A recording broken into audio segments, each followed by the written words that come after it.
back again, heading to Tokyo. I was kind of bored in Kansai. You know, I haven't really figured out what I'm gonna do yet, but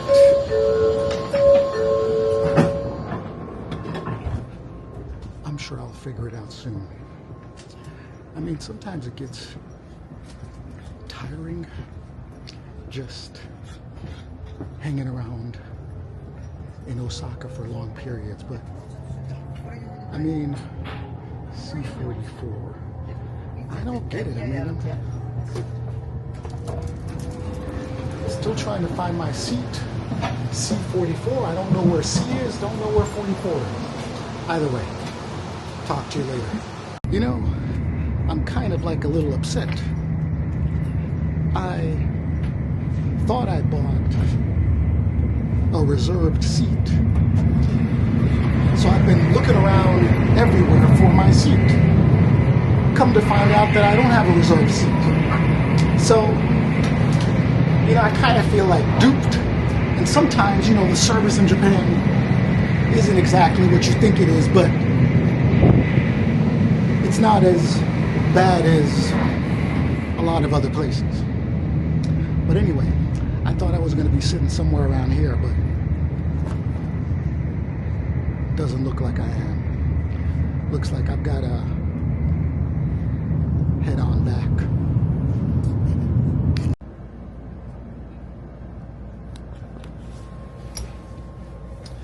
Hello again. Chase the Traveler. I'm heading to Tokyo. Now, I don't really go to Tokyo that often. I mean, I'm like a Kansai guy. I'm like a Osaka, Kyoto, Kobe kind of person. I've been hanging around these areas for decades, and occasionally I go out to Tokyo. Now, I mean, every time I go to Tokyo, it doesn't feel like Tokyo is really all that different than what I see in Kansai. I mean, different people, different accents. The prices could be like maybe 10, 15, at the most 20% higher. But I never really felt like I had to be there, like I had to live there, or I had to work there. But pretty much, I mean, you know, if you don't know much about Japan, the first place you're going to go to is Tokyo. And I don't think that it's bad. I mean, it is the biggest city in Japan. And people from Tokyo are pretty much like, you know, oh, well, we're from Tokyo. And, you know, when you go to Tokyo and you say you're from Osaka, they kind of look down on you. Sometimes. Well, I mean, if you're a foreigner, I'm not sure that they look down on you, but they do look down on Japanese people that come from Osaka because, you know, Tokyo people think that they're superior. Now, I do not think that that's necessarily true. But if you're a foreigner, they'll probably tell you that. I mean, I'm a little excited. I mean, I haven't been there for a while. I've stopped at the airport. I've gone through it, but never really stayed very long. And, you know, do I regret it? Maybe yes, maybe no. I don't feel that Japan is really that much different. I mean, it is different. But I would say, like, for a foreigner to look at Japan and think that it's really, really different, maybe not. I mean, the food that you can get in Tokyo, you can get in Osaka, but I guess Osaka, they say that certain foods are made better there. We're going to find the same cars, the same houses, the same trains, you know. Pretty much the jobs that are, I mean, I would say that the jobs that are available for people in Tokyo are probably, I guess in Tokyo you have a little, you know, bigger variety. But, I don't know. Either way, I'll get back to you when I arrive in Tokyo. Welcome back again. I am in the place that most foreigners come to when they get to Japan. Just got off the Shinkansen. It's a little busy. A lot busier than what I'm used to. But I'm like in the thick of things.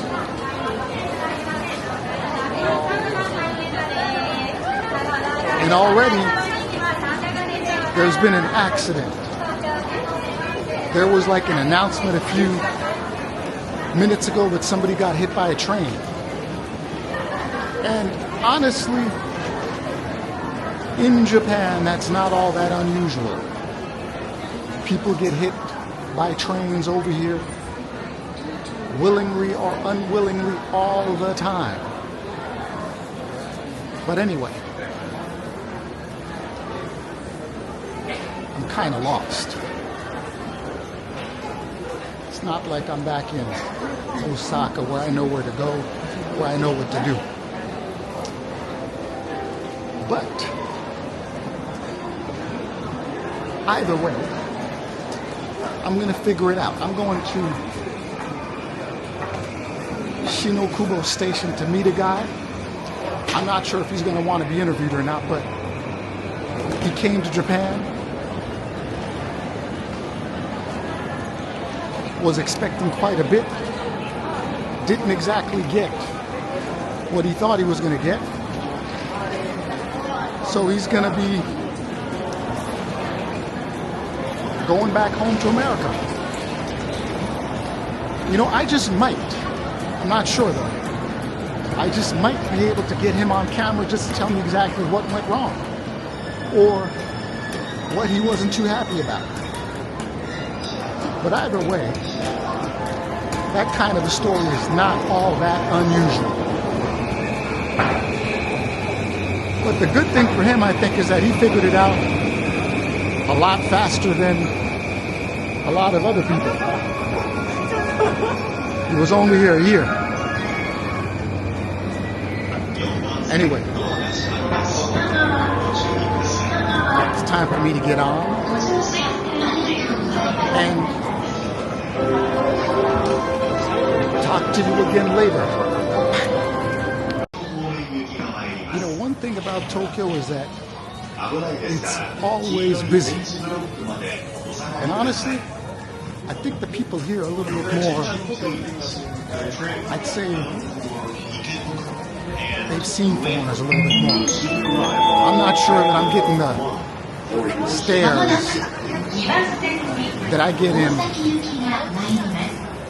Osaka. I mean, well, everybody in Osaka doesn't do it, but you definitely get one or two people that irritate you with stares on the train.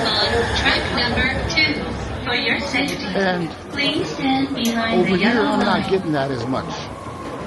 この電車は新宿 Or maybe I'm just in an area that is a little touristy. That could be it too.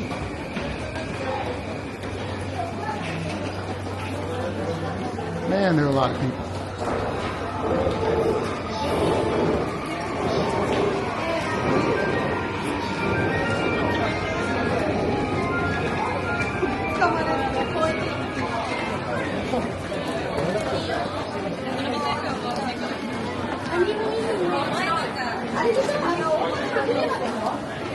Honestly, I don't even know where I'm going.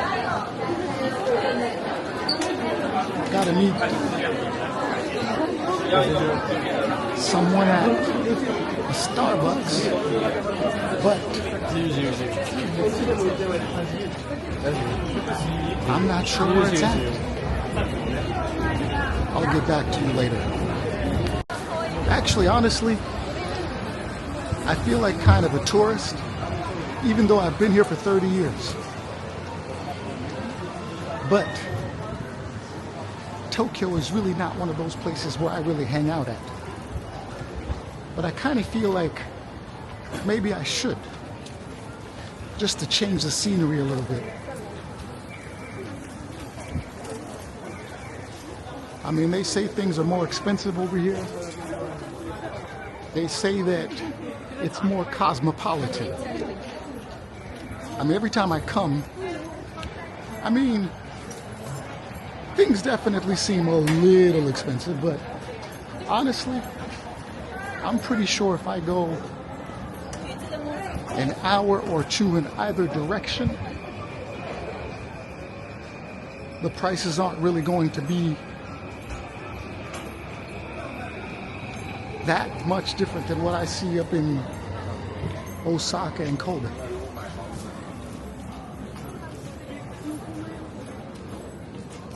I mean, I do see a little difference.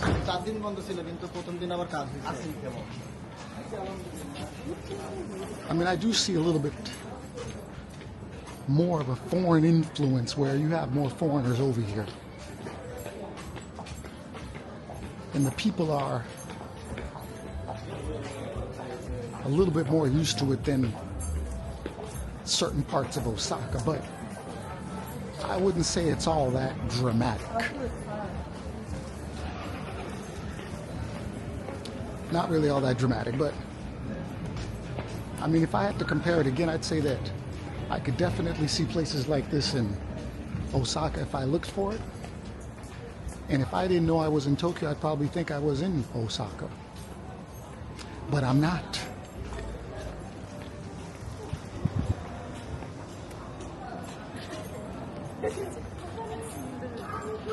I'm in a place where most foreigners kind of come first. And I don't blame them. Thank goodness for the weather today, because the last few weeks I have been freezing. You know, I thought that Osaka had a lot of Vietnamese people. I'm walking around this one street over here and I've seen like 3 Vietnamese restaurants.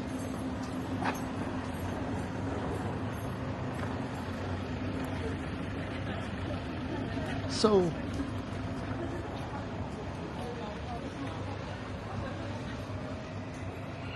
I think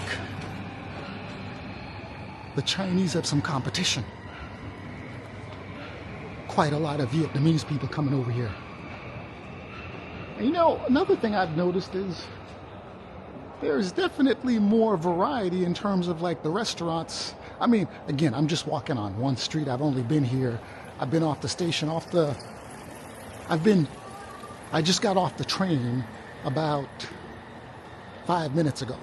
So I can't really tell you for sure that what I'm seeing is what's really out here, but I definitely feel that there is way more of a foreign presence over here. Way more. But again, I'm like in a central area. I'm not really like in a very, very local area walking around. So maybe that's normal. I mean, this area, I'm at like Shin Okubo Station. I mean, tomorrow I'm going to go to a different place and check it out. I mean, I'm only going to be here for a short time. I wanted to visit because, like I said, I don't come here. And I've heard that Tokyo is gentrifying in a big way. I mean, people from all over the world are coming. I've noticed a couple of groups coming in. I mean, I've noticed, number one, the Chinese. They're coming full force. I would say number 2 and 3, I'm not sure, but I mean, I would say Indians. Indians are definitely coming in force.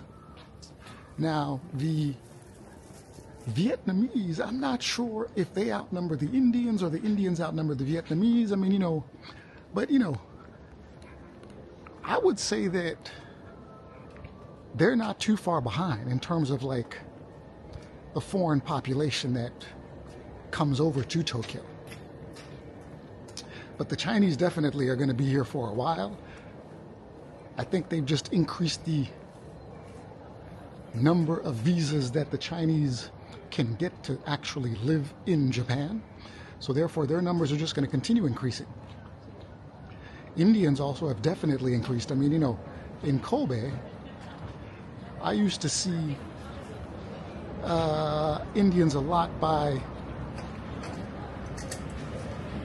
up on the hills. But nowadays they're all over Japan. So it's definitely, I mean, again, I don't know why it's happening, because again, I mean, I feel like the best times of Japan were about 30 years ago during the bubble. But nowadays, there is no bubble, but there's an influx of foreigners coming over here. Well, honestly, I mean, you know, no, let me rephrase that. I mean, I've seen foreigners from Asia have definitely increased. And the foreigners that used to come over here to work, like a lot of people from Australia, a lot of people from New Zealand, used to come over here to work and teach English. Those foreigners kind of, I mean, they haven't disappeared, but they're definitely not as numerous as they were before. But I see a lot of Europeans and Western Europeans come over, but they're tourists. They're not really living. They're coming here just to have a look. Then you have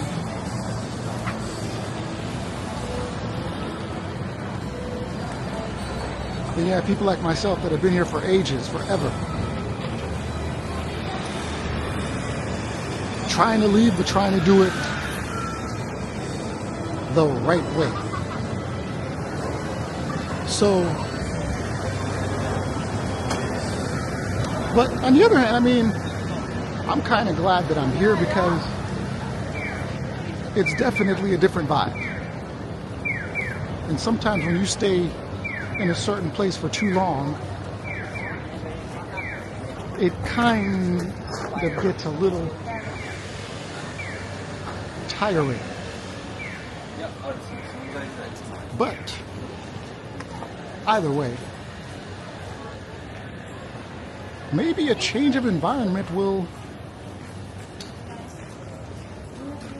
make me want to stay.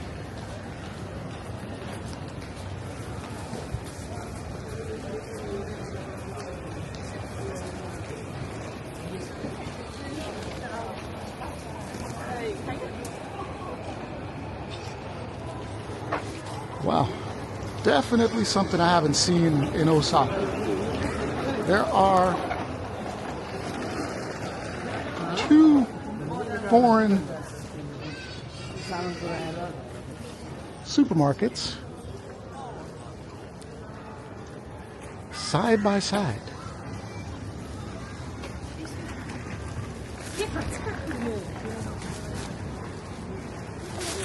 Actually, there's another restaurant, another foreign restaurant.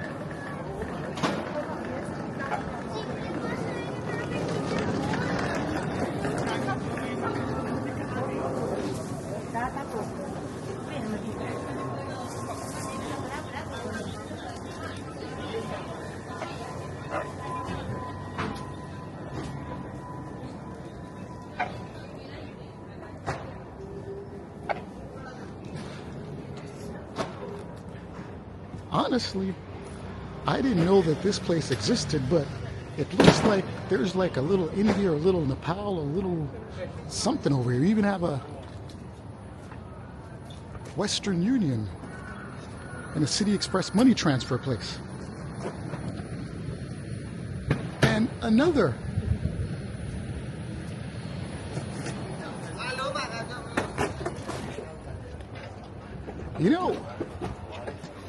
like I said, Hey, happy New Year, bro. Hello. Like I said, it looks like the Asian population is slowly increasing. And they even have their own little area, their own little supermarket. So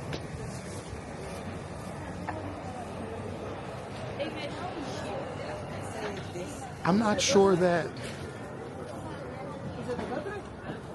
you're going to find this in Osaka right now. But I mean, I guess you could call it progress. I mean, the more foreigners come in, the less restrictive Japan will be. And another one right next to me. That is, it's amazing. I'm really kind of surprised.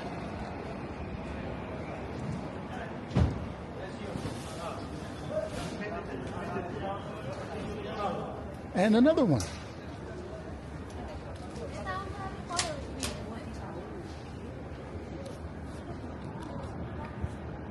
So Japan is definitely changing. I mean, again, I don't think I've ever seen a place this where you are slowly seeing the construction of a little India or something, or a little Nepal or something. I don't know. Quite interesting. And honestly, I mean, I just heard these people speaking Chinese. I think that most certainly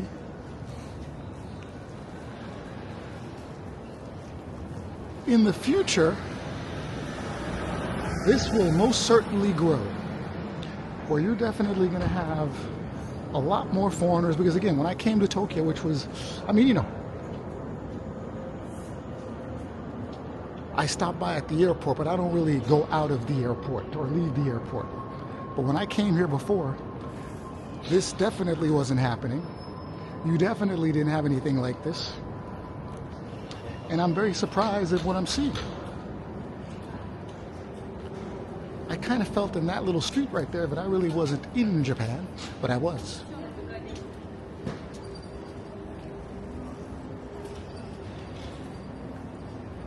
So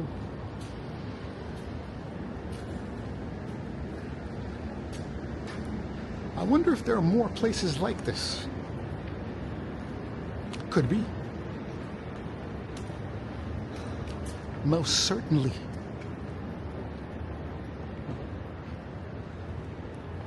Now, I don't know, but either way, I think I better head on back, because I've got to meet someone, and I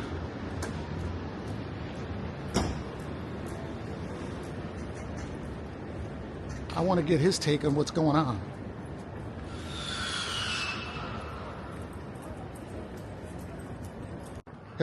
Hello, back again. So, I've got a guest today, Mr. Talian. Now, What's up? he basically came to Japan about a year ago. And like anything, everybody comes to Japan on a high. Yep. Everybody's high. Everybody's like, you know, Japan. Mm-hmm. Yep. But all of a sudden now, things have kind of switched and changed. And Japan is not exactly what he thought it was. Mm-hmm. And so tell me a little bit about yourself. I mean, how long have you been here? You've been here for a year. Well, yeah. Let me introduce myself. So I'm Talian. That's what I go by. And just to give a brief information about myself, I've been wanting to come to Japan from a very young age. So I grew up in the 90s where Japan was like doing pretty well economically. The media was booming, and I had quite a fascination with Japan at a young age. Are we going left or right? Let's make a right, actually. We never make a left. Yeah, and so pretty much, I would say when I was about 18 years old, I decided that I wanted to come live in Japan. So I was very young then. I'm now 30. I'm going to be 31 in actually a few weeks. But, so I fulfilled this dream of mine, or this goal. I came here. When I first came, I came as a tourist. I didn't have a working visa. So when I first came, Japan was amazing. I mean, I had the best time of my life. I mean, I was staying in hotels, met pretty women. Everything was peaceful. It was just great, and it was different from back home. And so I applied for a job. I can't say which one. Yes, I can't say which one at this time, but it was not. It was a very crappy job, a very crappy company. And at first, they were very welcoming. I mean, and trust me, I have looked at various forums about this company, and you know, I've read all the bad things. So now, were you teaching or were you? Yes, I was teaching English. Teaching, right? Okay. Yeah, so I've known a lot of bad things about this company. And did they help you? Did they help you get housing? No, they did not help me get housing because I was an independent contractor. Did they help you get your visa? Yes, they did. Okay. Yeah, they helped me get my visa. So the only thing they helped me with was get my paperwork to live in Japan and work for them. Did you feel that you were making good money? No, not at all. You weren't making any good money. Did they? Actually, I took it. Well, in Japan, my first month here, I made good money for Japan. Mm-hmm. So I made like 300,000 yen. 300,000. That's like about maybe $2,000. Yeah. Okay. But after that, it went downhill slowly but surely. So now, with the amount that you made about 300,000 at the beginning. Yes. So when you made 300,000 at the beginning, now you said it's good for Japan, but are you living in a good neighborhood, or what's considered a good neighborhood in Japan with that kind of money? No, I wouldn't say so. Not to Japanese standards, no. Okay. So it really wasn't really as good as what it looked. Yeah, also keep in mind, I didn't have like the typical arrangement. Okay. So like, for example, I was just renting a room. Ah. So imagine if I would had a full-on apartment that's going to run you from like 90,000 yen to 100,000 yen. So that definitely the money would have went faster if I had those conditions. Okay. So that's to keep that in mind. Also, I'm a single man, no kids, nothing like that. Uh-huh. So that's another thing as well. Okay. So now all of a sudden, you're left, right? Let's go left. Left. So now your opinion about living in Japan is kind of soured. Yeah. Definitely. So why is it soured? Why is it that all of a sudden you're not on that high anymore? Well, when you live here for a while, you start to get the real Japan. You know, there's times where you might feel lonely. There might be times people don't understand you. You're definitely going to probably get bullied in the workplace unless you meet certain conditions that they're looking for where they might favor you. Okay. But really, to be honest, if you're a foreigner, you're teaching English here, you're a dime a dozen. They know they can replace you within 5 to 6 months to a year. I mean, you're just a commodity. They don't care about you. And so, yeah, just depending on that. So, you come here being an English teacher, you're at the bottom. You're just like a person working at 7-Eleven or something like that. So, if you do want to come to Japan, I recommend start a business where your native country is from, and just make the money from there. If you come from a more affluent nation, Gotcha. Don't come here trying to throw your life away back in your home country and try to start over in Japan. It's just you're trading one slave master for another. Interesting. Yeah. So now you told me that you were working at one place. They gave you a certain amount of hours. Yes. And then all of a sudden, after the first month, your hours kind of dwindled. Yeah, so I was on an independent contractor contract, and this independent contractor contract is based. You make money based on the amount of lessons you do. So I was working like a dog. I did like 9 lessons every day. Whew. Maybe not every day. I had like the usual 2 days off. But yeah, 5 days a week I had like 9 lessons. The lessons are, they're about 40 to 50 minutes. Now, were you able to teach naturally? I mean, did you feel comfortable teaching? No, not at all. You never felt comfortable? No. Did they teach you how to teach? Is there like a training that they? Yes, they did train us, but in my opinion, the training wasn't that good. Okay. And it was very rushed. Even the manager himself said, well, it's kind of like a sink or swim type situation. Uh-huh. And, yeah, he treated it like that. I mean, I didn't even feel I was prepared for the job, and he just threw me in like I knew what I was doing. And pretty much the first week was like introducing yourself. I mean, I don't know, Yeah. but I could just imagine. You know, it was pretty hard. I mean, my first class was with adults, and it was pretty awkward. But I'm a native speaker, and I looked at the book, and I just kind of did what I saw. But the problem is in Japan, just because you see something the way it is doesn't mean they want you to do what you see. Exactly. So pretty much you're kind of like a glorified host. I mean, even if you don't do it the way that the book tells you to do it, if the students say that they had a good time, then pretty much it's okay. Yeah, the students at the school are your boss, not the person that owns the school. So it doesn't really matter how well you teach. Yeah, it doesn't matter. Okay. It's more about how much they like you, maybe how handsome or pretty you are. Be careful. Yeah, I see it. Thanks. Oh, it's go there. Cars are coming from Yeah, they everywhere. coming fast. So now you said that, okay, you made about $300,000 your first month, but then second month that went down. What about the hourly rate? I mean, The hourly rate.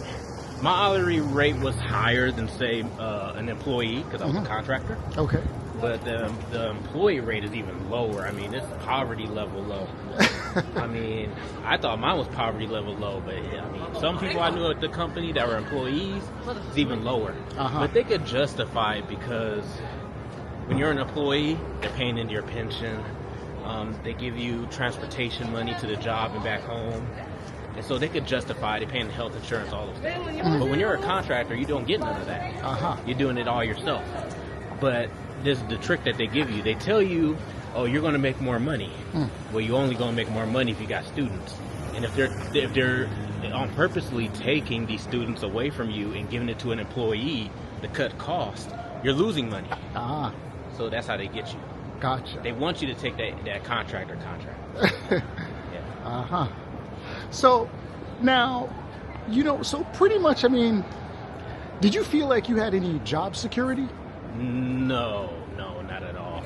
And the reason for that is because typically the contracts are usually 3 months to 6 months, maybe a year if you're an employee. But, they do threaten you with contract renewal, like, oh, you got to get your scores up. And that's another red flag. If a school has a score system, don't work for them. So if they got a score system and, they try to threaten you like, we're not going to renew your contract or something like that. And they usually will let you know that they're not going to renew the contract the last month before that contract ends. So you don't really have time to prepare. Yeah. Now, I mean, I'm telling you, so you might be able to prepare. But when I first started, I didn't know. I just thought maybe they'll let me know on that month, but no. So now, you told me that a certain company, I don't want to name it, was paying about 800 yen per hour. That's like about $5 per hour. Yeah. Teaching. Now, is that true? Yes, it's true. It's true. 800 yen an hour. And that's like a very big company. Yeah. Now, the thing is with the employee contract, you're paid no matter what, even if you have no lessons. But, they still want you to look at training videos, cleaning the school, passing napkins out on the street. So you got to clean. You have to clean the school. Yeah, you got to always do something. You have to pass napkins out with the school logo on it. Yeah. So how was that? I didn't have to do that because I was a contractor. Gotcha. But if you're an employee, you have to do that. You have to do that. Yeah, if you're a contractor, you don't have no lessons, you ain't got to do nothing. They only care about the lessons you do. Really? Yeah. Interesting. Yeah. So now you're going to be leaving, right? Yes. Okay. So you're leaving in about 2 days. Yes, I am. So now tell me, what is it that you think that people think about Japan that really isn't true? I mean, obviously you came here loving Japan. I mean, you came here because you thought that Japan was like fantastic. I mean, you saw all these things on TV, but then all of a sudden reality set in. So I do want to give a little disclaimer. I actually knew quite a few people before I came here. Okay. That were living here like just as long as you actually. Okay. But the thing is, some of the people I've known in the past, they have told me the dark stories that they had living here. But Japan was so perfect, I didn't believe them. I was like, it can't be. Like, look how clean everything is. Look how peaceful the people are. This can't be true. It must be you. Right? And so one thing I would say is a fake thing here is that the politeness you typically see is fake. It's not real. Ah. They have to do that to keep up with faith.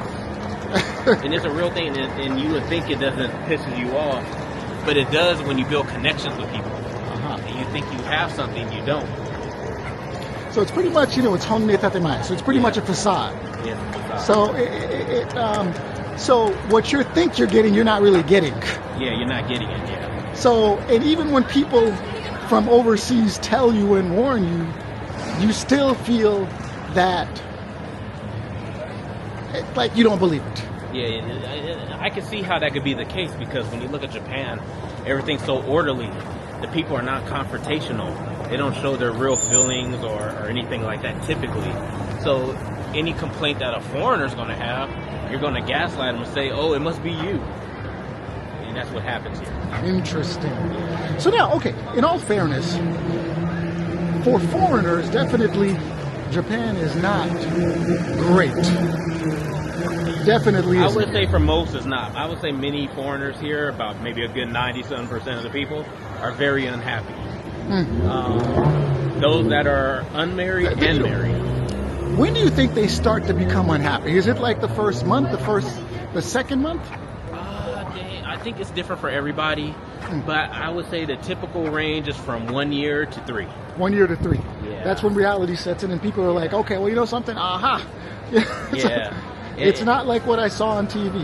Yeah, it's a little different for everybody. Like for me, like I said, I had a lot of exposure before I got here, but it took pretty much a year for me to say, I was like, I'm fed up. But it wasn't just me being angry. I actually tried to live here and make a life here, but I just saw a lot of things were going against me. And I mean, even me, my visa was running out, and I had no job to sponsor me, or to help me renew my visa, because to renew your working visa, you got to have a Japanese company back and saying, hey, you work here. And if you don't have that, then you got a very small amount of time to get out. And if you overstay, I mean, they're not going to be too friendly if you overstay. Gotcha. Now, I think that, like you said, Japan is pretty orderly. Yeah. And Japan works for Japanese people very well. You're not going to see like rich Japanese people like you see like rich people back in the States. But do you think that things will change? Do I think things will change? For the better, for foreigners? For foreigners, maybe, but it would take a very long time. Gotcha. Maybe a good 20 plus years from now, maybe. So in terms of job security, English teachers, you don't think you have it? Yeah, definitely not. I would say any person in the English teaching biz, you don't even have security. I even heard of people teaching at universities, which you would think is very prestigious. I heard their contracts are usually at max 5 years. 5 years. And they have to quit. They have to quit. They have to. So there's no tenure. No tenure, that's what I heard. Interesting. Man. Yeah, so it's not, I mean, English teaching, like I said, is really bomb in the barrel. But even a lot of other industries, I like to call them gaijin jobs. They're bomb in the barrel pretty much. So now, that's one thing. I haven't really lived in Tokyo. I mean, it's been a while since I've been walking around these streets in Shinjuku. But, so what sort of jobs do you see foreigners in Tokyo mainly do? I mean, is it like, okay, well, if you're from Asia, you're probably going to do something that has to do with Asia. If you're from the States, you're probably going to do something that has to do with English teaching? Or is it different? What's it like? I would say well, it's changing a little bit now, but I think typically, you see Southeast Asians or people from like India, they'll work in convenience stores, maybe hospitality. Which didn't happen before. Yeah, maybe so it's hospitality. Of course you see Japanese people in these jobs. Of course. But typically, if you're Western, you're probably working in recruiting or an English teacher. This is really gaijin jobs. They're at the bottom of the barrel, and they're high stress. High stress. High stress and no security. No security. Yeah. Gotcha. There you go, over here. Interesting. Yeah, crowded streets. Maybe we should make a left. All right. Well, anyway, listen. Talian, thank you very much. We'll probably make another video with you. So let me just say goodbye for now and see you in the next episode.